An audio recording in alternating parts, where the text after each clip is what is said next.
ನೀವು ಕುಳಿತು ಕೆಲಸ ಮಾಡುವ ಕುರ್ಚಿಯಲ್ಲಿದ್ದಾನೆ ಯಮ. ಗಂಟೆಗಟ್ಟಲೆ ಕುರ್ಚಿಗೆ ಅಂಟಿಕೊಂಡಿದ್ರೆ ಸಾವು ಇನ್ನೂ ಹತ್ತಿರ. ಎಸ್, ನಮ್ಮ ಶರೀರ ರಚನೆಯಾಗಿರೋದು ನಡೆಯಲು, ಓಡಲು, ಜಿಗಿಯಲು ಅನುಕೂಲ ಆಗುವಂತೆ. ಹೀಗೆ ಕ್ರಿಯಾಶೀಲರಾಗಿ ಇರಬೇಕಾದ ನಾವು ಗಂಟೆಗಟ್ಟಲೆ ಕುರ್ಚಿಯಲ್ಲಿ ಕುಳಿತಲ್ಲೇ ಕುಳಿತು ನಿಷ್ಕ್ರಿಯವಾಗಿ ಕೆಲಸ ಮಾಡಬೇಕಾದ ಅನಿವಾರ್ಯತೆ ಇದೆ. ಆದರೆ ಇದೇ ಅನಿವಾರ್ಯತೆ ನಮ್ಮ ಸಾವಿನ ಅಪಾಯವನ್ನ 16% ಹೆಚ್ಚಿಸುತ್ತೆ ಅಂತಿದೆ ಇತ್ತೀಚಿನ ಅಧ್ಯಯನ. ಆ ಕುರಿತ ಆಘಾತಕಾರಿ ವಿಚಾರಗಳು ಇಲ್ಲಿವೆ ನೋಡಿ. ನೀವು ಕುಳಿತು ಕೆಲಸ ಮಾಡುವ ಕುರ್ಚಿಯಲ್ಲಿದ್ದಾನೆ ಯಮ. ಗಂಟೆಗಟ್ಟಲೆ ಕುರ್ಚಿಗೆ ಅಂಟಿಕೊಂಡಿದ್ರೆ ಸಾವು ಇನ್ನೂ ಹತ್ತಿರ.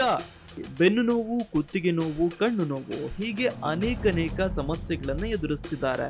ದಿನವಿಡೀ ಕಚೇರಿಯಲ್ಲಿ ಕುಳಿತು ಕೆಲಸ ಮಾಡೋರಲ್ಲಿ ಇಂತಹ ಸಮಸ್ಯೆಗಳು ಹೆಚ್ಚು ಕಂಡು ಬರ್ತವೆ. ಕೆಲವರು ಕಚೇರಿಯಲ್ಲಿ, ಕೆಲವರು ಮನೆಯಲ್ಲಿ ಕುಳಿತು ದಿನವಿಡೀ ಕಂಪ್ಯೂಟರ್ ಅಥವಾ ಇನ್ನಿತರ ಕೆಲಸಗಳನ್ನ ಮಾಡ್ತಾರೆ. ಹೀಗೆ ಹಲವು ಗಂಟೆಗಳ ಕಾಲ ಒಂದೇ ಕುರ್ಚಿಯಲ್ಲಿ ಕುಳಿತು ಕೆಲಸ ಮಾಡೋದ್ರಿಂದ ಅನೇಕ ಗಂಭೀರ ಮತ್ತು ಮಾರಣಾಂತಿಕ ಕಾಯಿಲೆಗಳು ಹೆಚ್ಚುತ್ತವೆ.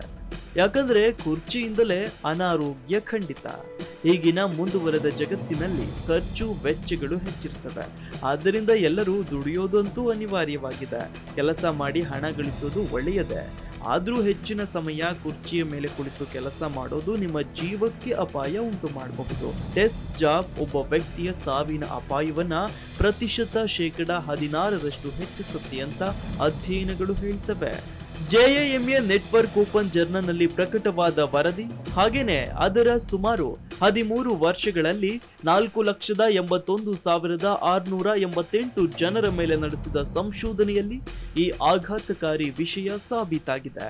ಬಹಳ ಹೊತ್ತು ಕುಳಿತಲ್ಲೇ ಕೆಲಸ ಮಾಡುವ ಜನರಿಗೆ ಹೃದಯ ರಕ್ತನಾಳದ ಕಾಯಿಲೆ CVDಯ ಅಪಾಯವು %30% ಹೆಚ್ಚಿರುತ್ತೆ ಅಂತವೆ ಅಧ್ಯಯನಗಳು. ಮನುಷ್ಯನ ಶರೀರದ ರಚನೆ ಅವನು ನಡೆಯಲು, ಓಡಾಡಲು, ಜಿಗಿಯಲು ಅನುಕೂಲವಾಗಿದೆ. ಆತನ ದೇಹದ ರಚನೆ ಹೀಗಿರುವಾಗ ಒಬ್ಬ ಮನುಷ್ಯ ನಡೆದಾಡದೆ ಹೆಚ್ಚು ಹೊತ್ತು ಕುಳಿತಿರೋದ್ರಿಂದ ಅನೇಕ ಆರೋಗ್ಯ ಸಮಸ್ಯೆಗಳು ಹುಟ್ಟಿಕೊಳ್ತವೆ.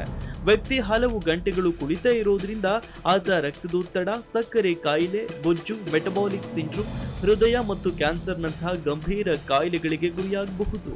ಒಬ್ಬ ವ್ಯಕ್ತಿ ದೈಹಿಕವಾಗಿ ಹಾಗೂ ಮಾನಸಿಕವಾಗಿ ಸದೃಢವಾಗಿದ್ದಾಗ ಮಾತ್ರ ಆತ ಆರೋಗ್ಯವಂತನಾಗಿರಲು ಸಾಧ್ಯ. ಆದರೆ ಈಗಿನ ಒತ್ತಡ ಹಾಗೂ ಬಿಡುವಿಲ್ಲದ ಜೀವನ ಶೈಲಿಯಲ್ಲಿ ದೈಹಿಕ ಚಟುವಟಿಕೆಗಳು ಕಡಿಮೆಯಾಗಿವೆ. ಅನೇಕ ಮಂದಿ ದಿನಪೂರ್ತಿ ಕಂಪ್ಯೂಟರ್, ಮೊಬೈಲ್ ಮುಂದೆ ಕುಳಿತಿರುತ್ತಾರೆ. ಕೆಲವೊಮ್ಮೆ ನಾವು ಕುಳಿತುಕೊಳ್ಳುವ ಭಂಗಿ ಕೂಡ ನಮ್ಮ ಬೆನ್ನು ನೋವು ಹಾಗೂ ಕುತ್ತಿಗೆ ನೋವಿಗೆ ಕಾರಣವಾಗುತ್ತೆ. ಒಬ್ಬ ವ್ಯಕ್ತಿ ದಿನಕ್ಕೆ 8 ಗಂಟೆಗಳಿಗಿಂತ ಹೆಚ್ಚು ಕುಳಿತಿದ್ರೆ ಅದರಿಂದ ಸಾವಿನ ಅಪಾಯ, ಸ್ಥೂಲಕಾಯತೆಯ ಅಪಾಯ ಹೆಚ್ಚಿಗೆಯಾಗುತ್ತೆ. ಹಾಗೇನೆ ಕುಳಿತಿರೋದು ಧೂಮಪಾನದಷ್ಟೇ ಅಪಾಯಕಾರ ಅನ್ನೋದನ್ನು ಕೂಡ ಅಧ್ಯಯನಗಳು ಸಾಬೀತುಪಡಿಸಿವೆ. ಹೆಚ್ಚಿನ ಸಮಯ ಕುಳಿತು ಕೆಲಸ ಮಾಡೋರಿಗೆ ದೈಹಿಕ ಚಟುವಟಿಕೆಯ ಅವಶ್ಯಕತೆ ಇರುತ್ತೆ. British journal of sports medicine ನಲ್ಲಿ ಪ್ರಕಟವಾದ ಅಧ್ಯಯನ, ಕಚೇರಿಯಲ್ಲಿ ಕುಳಿತು ಕೆಲಸ ಮಾಡೋರಿಗೆ ದಿನವೊಂದಕ್ಕೆ ಕನಿಷ್ಠವಾದರೂ 22 ನಿಮಿಷಗಳ ಕಾಲ ದೈಹಿಕ ಚಟುವಟಿಕೆಯ ಅಗತ್ಯ ಇದೆ.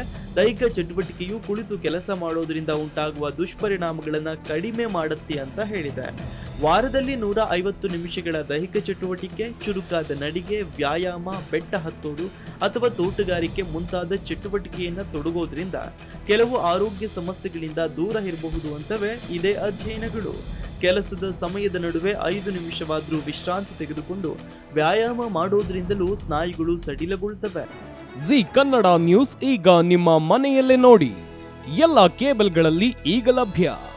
ಸನ್ Direct 292, Jio TV 1334, U digital 162, city cable 51, GTPL 17, Abhishek cables 821, rock line telecommunication 51, Shri Basaveshwara number 60, Vinayaka digital number 53, in digital number 896ರಲ್ಲಿ.